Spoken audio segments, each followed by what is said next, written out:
అందరికీ నమస్కారం. కొత్త కథలోకి స్వాగతం. ఈ కథ పేరు అనుభవం. రచన మాదిరెడ్డి సులోచన గారు. యువలో 1975లో ప్రచురింపబడింది. చదువుతున్నది దేవి. చూడగానే లైక్ చేయండి. అనుభవం నేర్పిన పాఠాలు ఏ కళాశాలలు నేర్పవని అంటారు. అది అక్షరాల నిజం. జీవితం అంటే అమ్మా నాన్నలు కష్టపడి పంపిన డబ్బు ఖర్చు పెట్టడమేనని కొన్నాళ్ళు అనుకున్నాను. అందం ఉంది కాబట్టి అందానికి తగిన భార్య వస్తే ఆనందించడమే జీవితం అని కొన్నాళ్ళు అనుకున్నాను. అలాగే భారీ కట్న కానుకలతో అందచందాలు సంతరించుకున్న నా భార్య రేణు ఆనందపు లోతుల్ని చూపింది. నా భార్యను చూశాక నాకు ఒక బలమైన అభిప్రాయం ఏర్పడింది. భార్య అనే పదానికి వ్యాఖ్యాత మా రేణు. ఆమె నా సహాయం లేనిదే బ్రతకలేదని తెలిసినప్పుడు నా ఆనందం అంతా ఇంతా కాదు. అందరి స్త్రీలలాగా కాదు మా రేణు. నేను కాకిని చూపి తెలుపు కాదు అంటే అవును అంటుంది. నాకు అన్నీ ఉన్నాయి, అనుభవం లేదు అన్నా వదిన అంటారు. వాళ్లకు మహా అనుభవం ఉన్నట్లు నాకు కొన్ని మంచి లక్షణాలు కూడా ఉన్నాయి. నేను అందరికీ సలహాలు ఇస్తాను. నాకెవరైనా సలహా ఇస్తే కోపం వస్తుంది. ఎందుకంటే నేను మాట్లాడేదంతా హేతువాదం మాట్లాడతానన్న నమ్మకం నాకుంది. అప్పుడే నాకు బాంబేలో హైదరాబాద్లో ఒకేసారి ఉద్యోగం వచ్చింది. బొంబాయికే వెళతాను అన్నాను. హైదరాబాద్లో ఉండి బంధువుల బెడద ఎవరు భరిస్తారు? వద్దురా, అక్కడికి వచ్చిన జీతం ఇంటెద్దకు చాలదు అన్నాడు అన్నయ్య. నేను వినలేదు. వెళ్ళే రోజు రేణు కంటతడి పెట్టుకుంది. అలాంటి క్షణాలు నాకు చాలా అపురూపమైనవి. ఆమెను దగ్గరగా తీసుకుని ఓదార్చాను. 100 రూపాయలు ఇచ్చే దగ్గర మరో 100 ఇస్తే అదే దొరుకుతుంది డియర్, నువ్వు దిగులు పెట్టుకోకు ఓదార్చాను. ఆమె దాదాపు ఏడ్చిందనే చెప్పాలి. హోటల్ గదిలో సామాన్ పెట్టి నేను పనిచేయవలసిన కంపెనీకి వెళ్ళాను. బాస్ నా వెంట వచ్చి అందరినీ పరిచయం చేశారు. ఇతను రవికాంత్, కొత్తగా వచ్చిన BTech. Mister Ravikanth, mister Chakravarthi administrative officer, Liaquat head clerk, ఆమె లత నా personal secretary, Kulkarni stenographer. Office స్టాఫ్నంతా పరిచయం చేశారు.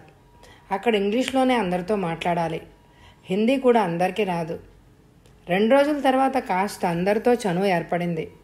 చక్రవర్తి అందరితో చలోక్తిగా మాట్లాడుతూ తిరుగుతాడు. అతన్నే అడిగాను, ఎక్కడైనా ఇల్లు దొరుకుతుందా? అప్పుడేనా వెళ్ళి ఏజెంట్కు చెప్పాలి అన్నాడు. బాబోయ్, హోటల్ వాడు రోజుకు 20 తీసుకుంటున్నాడు. మళ్ళీ భోజనానికి అదనంగా ఓ 10 అవుతున్నాయి. ఇది మరి బొంబాయి, నవ్వాడతను. మరొక 4 రోజుల ప్రయత్నం చేసినా ఇల్లు దొరుకుతుందన్న ఆశ లేదు. ఆ సాయంత్రం చక్రవర్తి పిలిచాడు. అతనిది యూపీ అని తెలిసింది. కొన్నాళ్ళు మా అవస్థ ఏదో మేం పడతాం. మా ఇంట్లో గదిలో ఉండు, ఇల్లు దొరికాక షిఫ్ట్ చేద్దుగాని. అలాగే భోజన వసతి కూడా చూడాలి. ఏమైతేనే చక్రవర్తి ఇంట్లో నేను పేయింగ్ గెస్టుగా కుదిరాను. సుమన్, అతని భార్య చాలా కలుపుగోలు స్త్రీ. భర్త లేకపోయినా నాతో చనువుగా ఉండేది. వారి పిల్లలు టిల్లు, పింకీ నాతోనే ఆడుతూ ఉండేవారు. ఫ్లాట్ చిన్నదే అయినా నీటుగా అమర్చింది సుమన్. అవి చూసి ఆనందించబోయే సమయానికి అహం అడ్డొచ్చింది. ఈ ఉత్తరాది స్త్రీలకు నీతి నియమాలు ఉంటాయా అని. ఇతరుల దగ్గర డబ్బులు ఆక్కోవాలనే నటన. నవ్వుకున్నాను. రాను రాను నా అభిప్రాయం బలపడిపోయింది. వాళ్ళ ఆప్యాయత నటనలాగా తోచింది. వారి ఆదరణ వెనక ఏదో దురభిప్రాయం ఉండి ఉంటుంది. నెలాఖరు నా డబ్బు ఇస్తుంటే నాకు అదోలా అనిపించింది. ఇంత డబ్బు హైదరాబాద్లో అయితే ఒక మధ్యతరగతి ఉద్యోగి జీతం. చక్రవర్తి ఇంట్లో అన్ని వస్తువులు ఎలా అమ్మిరాయో అప్పుడు అర్థమైంది. అతను నాలాంటి వారికి సహాయం చేయడము వ్యాపార దృష్టితో చేస్తాడు అన్న అభిప్రాయం కలిగింది.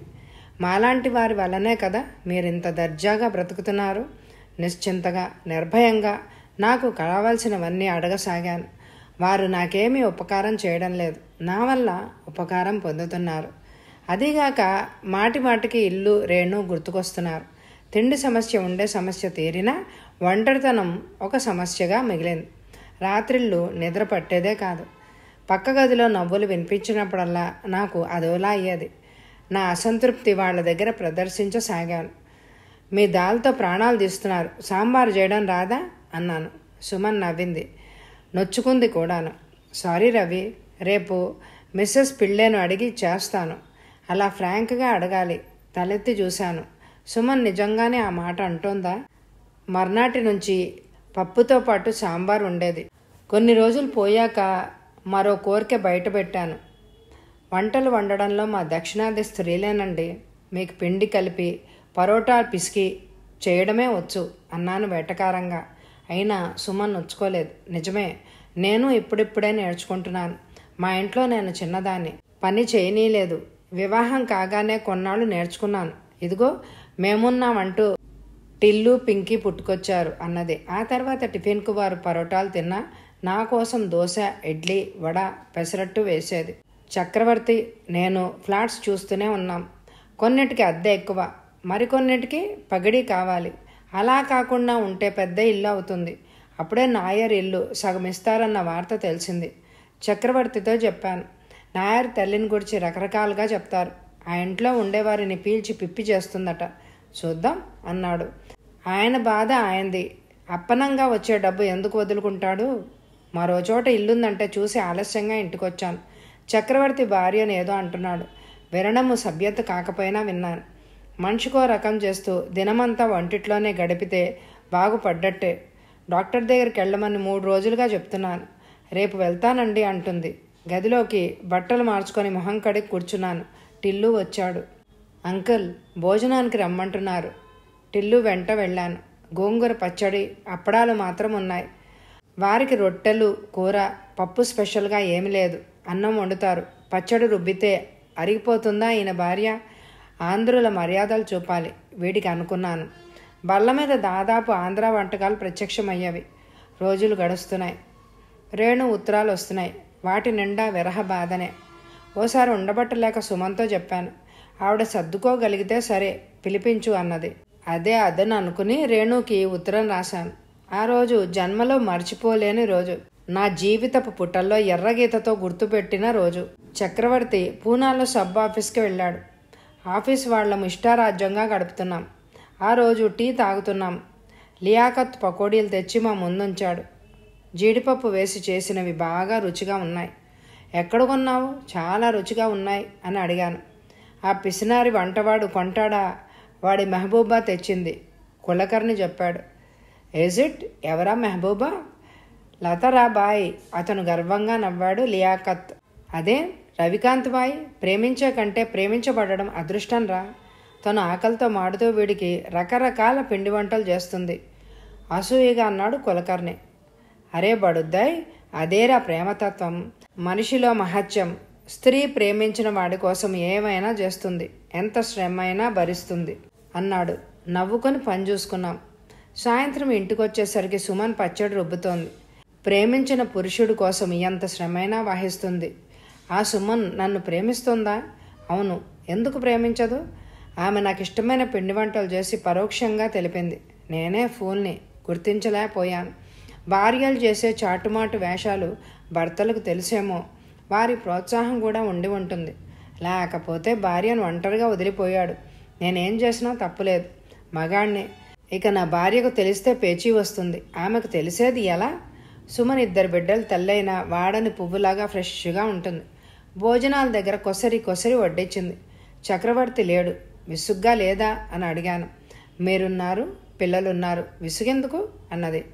ఆ మీరు అన్న పదం నాకు ప్రత్యేకంగా వినిపించింది. నేను ఒక నిర్ణయానికి వచ్చాను. అది తలుచుకుంటే వెన్ను జలజరించింది. సన్నగా వణుకు ప్రారంభమైంది. లోపల గిన్నెల చప్పుడు, పిల్లల చప్పుడు ఆగిపోయింది. రవి, హార్లిక్స్ తాగుతావా? లోపల నుండే అడిగింది. వద్దు అన్నాను. నా భావాలను ఇక్కడ ట్యాన్ చేశాను. సుమన్ హార్లిక్స్ తెస్తే నన్ను కాంక్షిస్తోందని లెక్క.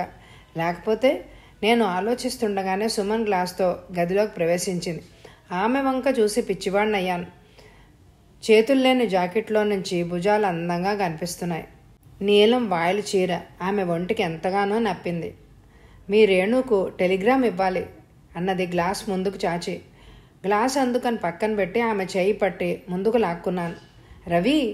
అవును సుమన్, రవినే. నీ ప్రేమను ఆలస్యంగా గ్రహించాను. ఆవేశంతో ఆమెను హృదయానికి హత్తుకున్నాను. థ్యాంక్స్, నన్ను సరిగ్గా నిలబడని అన్నది. వదిలాను అంతే. నా చంప చెళ్ళుమంది. ఒళ్ళు దగ్గర పెట్టుకో. చదువు ఒక్కటే కాదు, సభ్యత, సంస్కారాలు కూడా ఉండాలి అన్నది. ఆ తర్వాత కళ్ళు తెరిచేసరికి ఆమె నా గది గొళ్ళెం బయట పెట్టి వెళ్ళిపోయింది. ఆ రాత్రి ఎలా గడిపానో ఆ భగవంతుడికే తెలుసు. మర్నాడు ఉదయం లేచాను. బయట తలుపు తీసే ఉంది. స్నానం చేసి బయటపడ్డాను.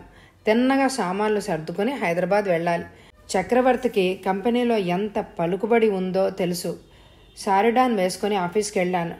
3 గంటలప్పుడు చక్రవర్తి వచ్చాడు నా దగ్గరికి. నా శరీరం అంతా కంపించసాగింది. ఏ ఒంట్లో బాలేదా అన్నాడు పరీక్షగా చూస్తూ. ఇంటికెళ్ళారా అడగలేక అడిగాను. వెళ్ళి భోంచేశాను సుమన్ అన్నది. అతని ఆరోగ్యం బాగాలేదని అన్నాడు. హృదయం మీద నుంచి పెద్ద బండ తీసేసినట్టు అయింది. ఏదో కాస్త తలనొప్పి అన్నాను ధైర్యాన్ని కూడా తీసుకుని. ఇదిగో నీకు ఉత్తరం ఇంటి దగ్గర నుంచి తెచ్చాడు. విప్పి చదివాను. రేణు వస్తోంది. నా మొహంలో మార్పు గమనించాడేమో. అంతా క్షేమమేనా? క్షేమమే. రేపే రేణు వస్తోంది. సాయంత్రం ఒకసారి వెళ్ళి నాయర్ ఇల్లు ఎవరు తీసుకోపోతే నేను తీసుకుంటాను. నీ ఇష్టం అన్నాడు. సాయంత్రం వెళ్ళాం. ఎవ్వరూ రాలేదు. ఒక గది, వంటిల్లు, బాల్కనీ ఉన్నాయి. బాత్రూమ్, లావటరీ కామన్గా ఉన్నాయి. అడ్వాన్స్ ఇచ్చి వచ్చాం. ఇల్లు చేరుతూ ఉంటే సుమన్కు ముఖం ఎలా చూపించాలో తెలియలేదు. మేం పైకెళ్ళాం. పక్కింటామె తాళం చెవి ఇచ్చింది. పూనం ఇంట్లో బర్త్డే పార్టీకి వెళ్ళారు అని చెప్పింది. అదే మంచి అదననుకొని సామాన్లు సర్దుకున్నాను. చక్రవర్తి ఆశ్చర్యంగా చూశారు. మీరిద్దరు పోట్లాడుకున్నారా? ఏ? సుమన్ ముభావంగానే జవాబు చెప్పింది. అదేం లేదే అన్నాను గాని అతను అంతా తెలిసే మాట్లాడుతున్నాడేమో. అమ్మాయి వచ్చాక 2 రోజులు విశ్రాంతి తీసుకుని వెళితే మరేణుకు సర్దుకుపోవడం అస్సలు తెలియదు. మరి అలాంటప్పుడు నాయర్ తల్లితో పర్వాలేదు అన్నాను. అతను ఎంత చెప్పినా వినకుండా. బల్ల మీద ఉన్న భోజనం పూర్తి చేసి టాక్సీని పిలిచాను. సుమన్ను రాని మళ్ళీ రానా ఏమిటి అంటూనే సామాన్లు కిందకి తెచ్చాను. టాక్సీ కదిలాక తేలిగ్గా ఊపిరి పీల్చుకున్నాను. ఆ తర్వాత ఆ సంఘటన మరుగున పడింది. రేణుకు అత్తకు ఊరు చూపాను. సామాన్లు కొని ఇల్లు సర్దుకున్నాం. చక్రవర్తి ఆహ్వానించాడు. మర్యాదలు వద్దని వీలు చూసుకొని వస్తామని చెప్పాను. అత్త వెళ్ళిపోయింది. అమ్మీ, ఒక గ్లాస్తో కాఫీ పొడి ఇవ్వమ్మా నాయర్ తల్లి రాజమ్మ అడిగింది. మేము నెస్ వాడతాము అన్నాను. అదే ఇవ్వు అన్నది. ఆమె గ్లాసులో పొడి వంపేసరికి మా డబ్బా ఖాళీ అయింది. సాయంత్రం వచ్చి బయటకెళ్తుండగా ప్రెషర్ కుక్కర్తో వచ్చింది ఆమె. ఏమిటండి, గ్యాస్ అయిపోయింది, ఓ అరగంట వాడతాను, మళ్ళీ మీకు ఇస్తాను అన్నది. వంటిల్లు వదిలేసి వెళ్ళాం. అరగంట అన్న మాట 3 రోజుల వరకు వెళ్ళింది. మరో రోజు బజారుకి వెళ్తున్నాం. అబ్బాయి బజారుకేనా? ఎదురుగా వచ్చింది రాజమ్మ. ఏ? ఈ సామాన్లు తెచ్చిపెట్టు లిస్ట్ ఇచ్చింది. డబ్బులు అడిగితే ఏం చిక్కో అద్దెలో తీసుకోవచ్చని తెచ్చాను. అద్దె ఇచ్చేనాడు విషయం చెప్తే నాయరు ఇంతెత్తున ఎగిరాడు. తల్లి చేసే అప్పులకు తనకు పూజీ లేదన్నాడు. ఆవిడను అడిగాను. మహాముష్టి రూపాయలకు కూడా గోల. ఇంత ఇల్లు దొరకాలంటే 1000 రూపాయలైనా పగడి ఇవ్వాలి అన్నది. బాత్రూంలో సబ్బులు, షాంపులు ఒకటేమిటి అన్నీ మాయం చేస్తోంది. ఆవిడతో ఖచ్చితంగా లేదని చెప్తే రేణును సాధించడం మొదలుపెట్టింది. వండిన అన్నం తినే వరకు నమ్మకం లేదు. నా బాధ భరించలేక సింధీ కాలనీలో ఇల్లు ఖాళీ అయితే వెళ్ళి వెనక ముందు ఆలోచించక 500 అడ్వాన్స్ ఇచ్చాను. నేను చెప్పానుగా నాకెవ్వరు సలహా వినే అలవాటు లేదని. వచ్చే 800లో 500 అద్దెకిచ్చి ఏం తింటాం? రేణు గోలబెట్టింది. భార్య మాట వినడం ఎంత నామర్దా? ఇక్కడ పద్ధతి అంతే రేణు. కావాలంటే మనం పేయింగ్ గెస్ట్ని తీసుకుందాం, బోలెడు డబ్బు అన్నాను. ఇంటి నుండి 1000 రూపాయలు తెప్పించాం. అడ్వాన్స్గా తిరిగి ఇవ్వలేదు. అతనికి నెల ముందరగా చెప్పాలట. అక్కడ వదులుకుని ఎక్కడికి వస్తే నా జీతం సరిపోతుంది. మరో నెల గడిచింది. చక్రవర్తి క్షేమ సమాచారాలు అడుగుతున్నాడే కానీ రమ్మని పిలవలేదు. 2 మహారాష్ట్ర యువకులు పేయింగ్ గెస్టులుగా దొరికారు. నాకు చాలా సంతోషించాను. ఏమిటోనండి, అందరికీ వంట అంటే మాటలా అన్నది రేణు. మనతో పాటు మరో 2కి చెయ్యాలి, తప్పదు. లేకపోతే ప్రతి నెల ఇంటి నుంచి ఎవరు పంపుతారు అని అడిగాను. అయిష్టంగానే అంగీకరించింది. నెల గడిచేసరికి పేయింగ్ గెస్టుల మీద సంపాదించే ఉబలాటం తీరిపోయింది. వాళ్లకు మంచాలు, బల్ల కొనవలసి వచ్చింది. రేణుకు ఒక్క క్షణం తీరికుండదు. సరదాగా 1-2 గోధుమ రొట్టెలు ఆఫ్రికా, అమెరికా మ్యాపుల్లా చేసి రేణు పూటకు 10 రొట్టెలు చేయవలసి వస్తోంది. మాకు సాంబారు, వాళ్ళకి దాల్, విధిగా పచ్చి కూరగాయల సాలెడ్ ఉండి తీరాలి. ఏదో ఓ రోజు ఈ జంజాంటం వదిలి సినిమా చూసి బయట భోంచేయడానికి లేదు. స్నేహితులు పిలిచినా వీరికి వంట చేసిపోవాలి. ఒక బాధ్యతగా పరిణమించింది. పైగా జమా ఖర్చులు చూస్తే చేతి చమురే వదిలింది. మీ ఆంధ్ర తీపి పదార్థాలు తినరా? ఒక్కరోజు గోల్కర్ అడిగారు. నాకు చిర్రెత్తుకొచ్చింది. వీడికి అన్నం పెట్టేదే గొప్ప అంటే బలవంతంగా నవ్వాను.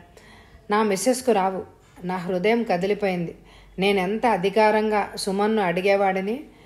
వదిన వంట తింటుంటే ఆటోమేటిక్గా డైటింగ్. మరో రోజు అనురూప్ నవ్వాడు. నా ఒళ్ళంతా కారం రాసుకున్నట్టు అయింది. ఆఫీస్లో లియాకత్ గొడవ ఎక్కువైంది. బీబీ వచ్చిందిగా. మనవాడు రాత్రిళ్ళు నిద్ర మడిచిపోయేలాగా ఉంది. కళ్ళ కింద వలయాలు చూడు. నిజమైనట్రా బాయ్? కులకర్ణి అడిగాడు. పేలవంగా నవ్వాడు. అంతకంటే ఏం చేయగలడు? ఒక్కోసారి 9ంటికే అలసిన భార్య నిద్రపోతోందని చెప్పనా? ఊహలు ఊరిస్తాయి. అపోహలు అందమైనవిగా కనిపిస్తాయి. అనుభవం ఎంత వాస్తవమైంది, ఎంత గొప్పది. చక్రవర్తిని చూడాలంటే మొహం చెల్లలేదు. దానికి తోడు ఆయనకు టూర్లు ఎక్కువయ్యాయి. అతనితో మనసు విప్పి మాట్లాడనిదే బ్రతకలేనేమో అని అనిపించింది. ఆ రోజు ఆదివారం. 7ంటికే మేల్కొని పక్కకు చూస్తే రేణు ఎప్పుడో లేచిపోయింది. రాత్రి అనురూప్ చెప్పిన విషయం గుర్తొచ్చింది. వదిన, రేపు మా ఆఫీస్లో పనుంది. 8 గంటలకల్లా వంట అయిపోవాలి అన్నాడు. కొందరు మొదటే మాట్లాడతారట సెలవు దినాల్లో అర్జెంటు పని ఉంటే బయట భోజనం చేయాలని. మరికొందరు మర్యాద కోసం అడిగారట. మహారాష్ట్రులు కార్యవాదులు. ఒక్క పైసా ఇతరత్రా ఖర్చు పెట్టరు. ఈ గోల లేకపోతే హాయిగా ఇద్దరం పడుకునేవారం. మా స్వేచ్ఛ ఎంతగా అరికట్టబడుతోందో తెలిసిపోయింది. లేచి వంటిట్లోకి వెళ్ళాను. అనురూపు పూరీలు ఒత్తుతున్నాడు. రేణు వేయిస్తోంది. ఇద్దరు ఒకరినొకరు ఆనుకొని ఉన్నట్టే ఉన్నారు. అతనేమన్నాడో రేణు పకపగా నవ్వింది. నా హృదయాన్ని ఎవరో గట్టిగా పిండినట్టు అయింది. ఏమనలేక బాత్రూంలోకి వెళ్ళి మొహం కడుక్కుని వచ్చేసరికి అనురూప్ భోంచేస్తున్నాడు. అతని ఎదురుగా కూర్చుని వడ్డిస్తోంది రేణు. నాకు పుండు మీద కారం చల్లినట్టు అనిపించింది. రేణు కోపంతో పిలిచాను. ఆమె వచ్చింది. ఆ వెధవతో ఏమిటా వికవికలు పక్కపక్కలు? ఆమె కళ్ళు పత్తికాయలే అయ్యాయి. వెంటనే నీటితో నిండాయి. ఏమన్నారు? వణికిపోయింది. పాపం, రాత్రి సరిగా తినలేదని వడ్డించబోయాను. వడ్డించే తర్వాత ముందు నవ్వలే నిలదీశాను. అతను తను పడుకునేటప్పుడు ఆయన అనుభవాలు చెప్పాడు. మిరపకాయల కూరలో కారం వేసి వండినట్టు చెప్తే నవ్వాను. చిచి, ఆమె కళ్ళొత్తుకొని వెళ్ళింది. 2 రోజులు ముఖం మార్చుకుంది. రేణుకు చెడు ఉద్దేశం లేకపోవచ్చు.